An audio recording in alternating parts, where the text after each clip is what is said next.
And also just growing up here in town and remembering what it was like when I was a kid.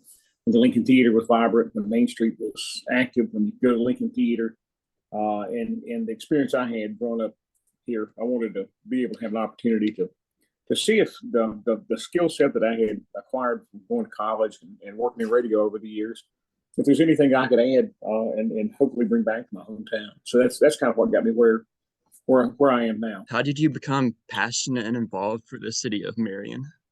And as kids, we always grew up, and it was, the typical 1970s, 1960s, 1970s small town America. We'd go out with the PFW and play ball. We'd go down to Lincoln Theater on Saturdays, and I just always loved that and the small town charm that Marion brings. What are your core values, and how are they reflected in your work? The biggest thing of all is integrity. What we do has to be fair to everybody. It has to be transparent. In everything we do. We have a real simple motto. Our mission statement in our office is we serve. What can we do to make things better for whoever comes our way? Whether it's somebody looking for information on an event we have coming up, or somebody needs help, even though it's not in their department, how can we best serve the citizens of the town of Marion?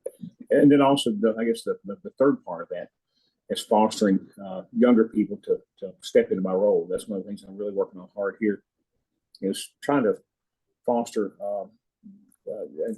young professionals to get involved in Marion, to do the stuff we're doing. My next question is, why is Marion a great city?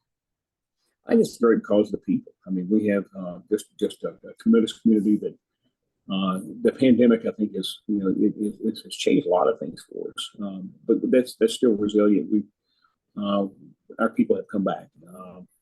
Unfortunately, there's pockets of evil. There's pockets of drug abuse. There's pockets of racism. There's pockets of all the ills of society. But we're a strong community, a resilient community, and there's enough good to wash over the bad, and we just need to continue to grow in the good. Sure, we do a little bit of everything in our office. We do, first and foremost, we do all the fairs and festivals, just because nobody else was doing those. But most everything we do in our office is because nobody else wanted to do those. So we do a whole list of summer fairs and festivals and events and cruise-ins. We do the Christmas parade and all the special events. And that's the fun kind of stuff. You get to bring in some bands and meet some cool folks, and you get to see people have a good time, and that's always a lot of fun. We also do all the public relations and media for the town. We do social media, website, and then we also do press releases, press conferences, those kind of things. And most of the time that's fun stuff too, but on occasion it's not. On occasion it's some pretty serious stuff that we have to relate with. We do, we reach out to everybody. We've done a couple things. I had a group that used to meet before the pandemic. We called the Southwest Rebellion, because we believe that most people in Richmond forget that we're down here. So what we would do is get community economic development partners, town managers, anybody had an interest in promoting their community. We'd get together once a quarter. We have a partners meeting. We have the key players in our community for economic development. The Lincoln Theater, the hotel, tourism, Hundred Meadow State Park, all the economic development for the county. We all get together in the office. We do the same thing. Just have a round table. What's going on in your department? What can we help you with? What are we working on, and how can we improve the lives of people of Marion and Smith County? I look at a lot of folks have done a lot of good in their communities and made a difference. We had some real lions here in Marion that were before me.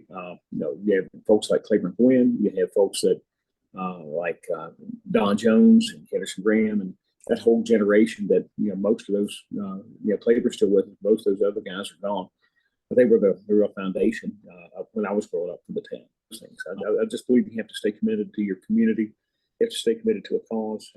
What would you recommend I do to become a future creator of our great city? Get involved wherever you are. Make it your community and do the best you can for that community. And I'd encourage you to do that. I'd encourage you to meet with other community and local leaders.